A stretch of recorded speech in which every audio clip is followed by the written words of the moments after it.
Hey guys and gals, this is Itemus bringing you a strategy video on how to Nightsister the hell out of P4 of the Heroic HAAT raid. So what I've got for a team here is a fairly standard Nightsister team, but instead of having the Nightsister zombie in there like you might expect, I do have Talia and the Nightsister Initiate on the team. And the reason why I have both of those characters instead of the Nightsister zombie is that the Nightsister zombie tends to taunt, and it will absorb a lot of damage, and then it will die every once in a while, and then it'll resurrect immediately. And that's not really what we want. Our strategy here with this team is actually to have everybody on the battlefield dead except for old Daka and Asajj Ventress. And the reason for that is we're going to end up with sort of a meat grinder situation where Asajj Ventress and old Daka are going to be attacking with basic attacks and resurrecting their fallen comrades, which are then going to attack with their basic attacks and then immediately die. And that helps to power up Asajj Ventress especially, and also old Daka, to give them better abilities and to stay alive longer.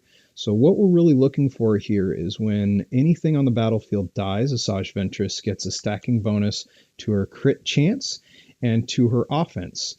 Now, old Daka, anytime anything Nightsister dies on the battlefield, she gets a 10% stacking bonus to her max health.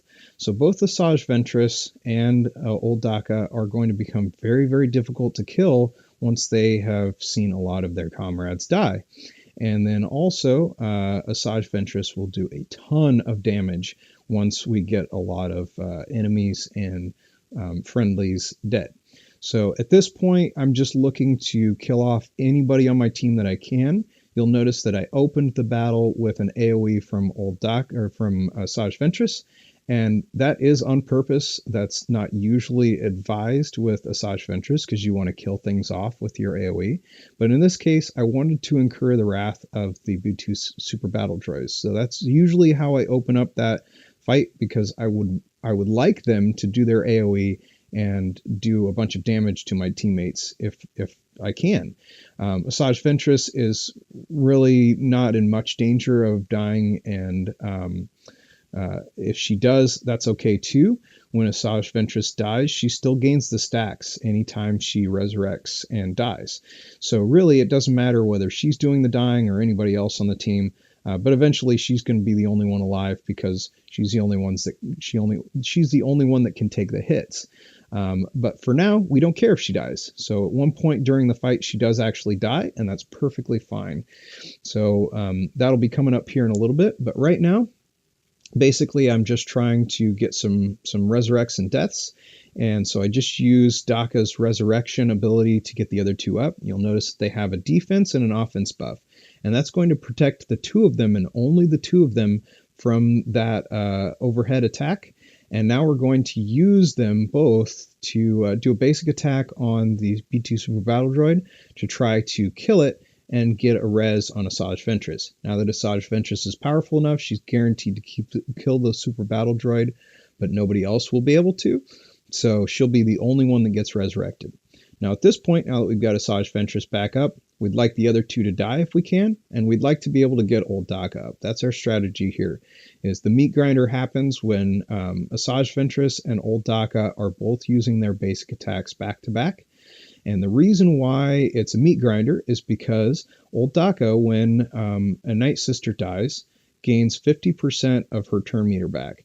So if we've got three of our teammates if we've got three of our teammates dead, if you do the math, if two of them get resurrected, old Daka goes immediately. Now with Asajj Ventress, she gets 35% of her turn meter back anytime anything on the battlefield dies. So anytime we're taking out those turrets or the B2 Super Battle Droids or whatever, she also gets 35% turn meter for that. That's great. That's all well and good. But at this point, now that we've set up this meat grinder, Asajj Ventress and old Daka are just going to go back to back with their basic attacks. And every time one of them attacks, one or more of our dead comrades are going to get resurrected and then immediately die, which is going to just make Asajj Ventress more and more powerful. And also, it's going to give survivability to both of them. Now, at this point, I'm doing a little bit over 100,000 damage. I know that Asajj will survive the overhead attack, but old Daka wouldn't. So I was trying to do the heal there to try and give old Daka a little bit better chance of surviving. The overhead attack did not end up happening, which was cool. So old Daka got to hang around for a little bit longer. At the end of this phase, you'll notice she actually does die. She can't survive this attack. I haven't figured out a good solid way of determining how much death has to happen for old Daka to be able to survive this attack. But I do know that when I get to about 100, 120, Asajj Ventress will survive that overhead attack. And that's 120,000 damage when she's doing that in offense. Now that's for my Asajj Ventress. You might have to play around a little bit. And see with your own Asajj Ventress at your own gear levels and with your own mods how it fares against that overhead attack.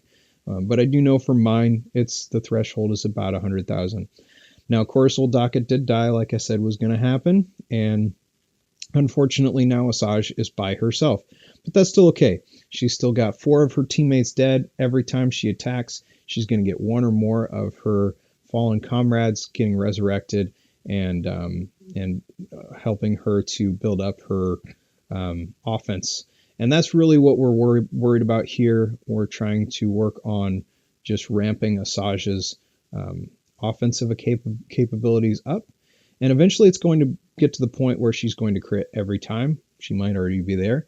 And when she's critting, she's doing well over 200,000. At this point, she just broke 200,000, but I've seen her do as much as 350,000, upwards of there, I think 360 or 380,000, something like that, in the last phase of the battle, if I play my cards right. So this is not a perfect run by any stretch of the imagination. I don't get anywhere close to that by the end of this fight, but I used this video specifically because I got the meat grinder setup that I was looking for, which is really what I want to demonstrate for you guys.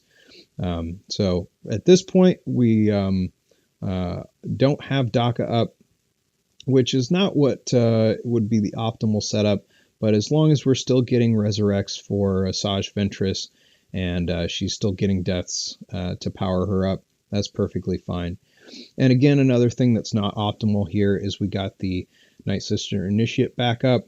And I would like her to still be dead so that she can assist in powering up Asajj Ventress's offensive capabilities.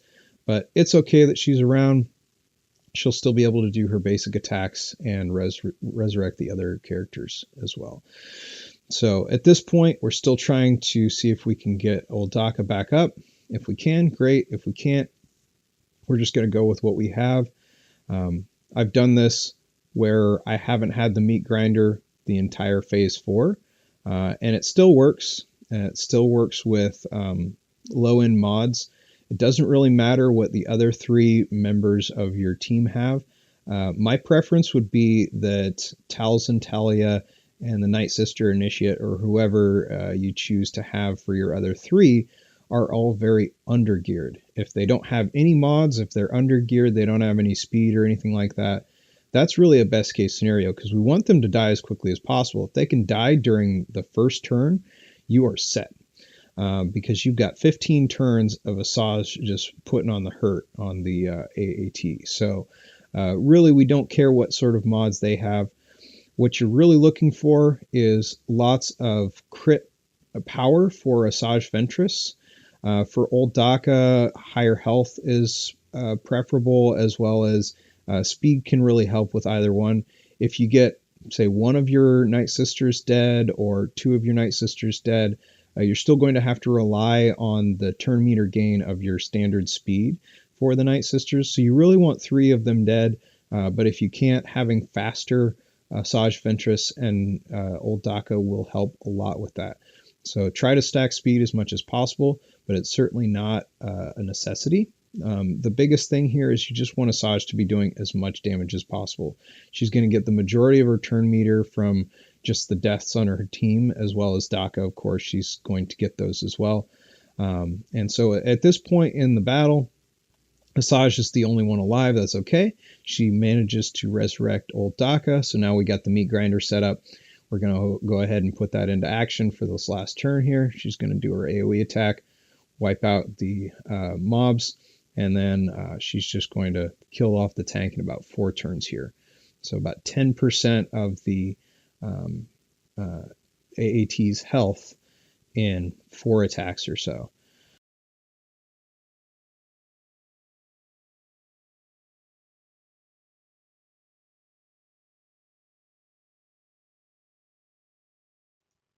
So now we're going to take a look at the mods that I have set up and the various stats for the characters. Um, like I was saying in the run, it's not terribly important, but what you do need 2 of the 3 Zetas that I have.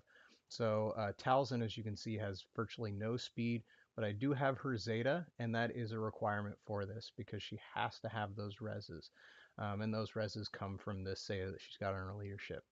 Now, as far as Asajj goes, like I said, you do need her to have a lot of crit damage. So here are some of her stats here, offense and defense and whatnot. But the important thing is the crit damage. I've got her speed pretty high as well, but certainly not terribly high. You also need her Zeta so that she's guaranteed to get that turn meter gain on kills. Lastly, we have old Daka. I do have her serve again Zeta. It's not a necessity, but that helps her to survive. So without that, she's going to die at the end of each of those down phases. So not the greatest outcome if you're looking to ramp her up really quickly, ramp Asajj up real quickly. But it is something that you can get if you decide to go the extra mile and get that Zeta. So taking a look at the other characters, but again, they don't matter. I probably would have rather just not had any mods on Talzin or these other 2 characters at the bottom. They just don't matter. So with that, guys, this will conclude this strategy guide. And if you have any questions, hit me up on Discord or look me up in the chat on the game. All right, you guys have yourself a good day, and hope you learned something. We'll talk to you later. Bye.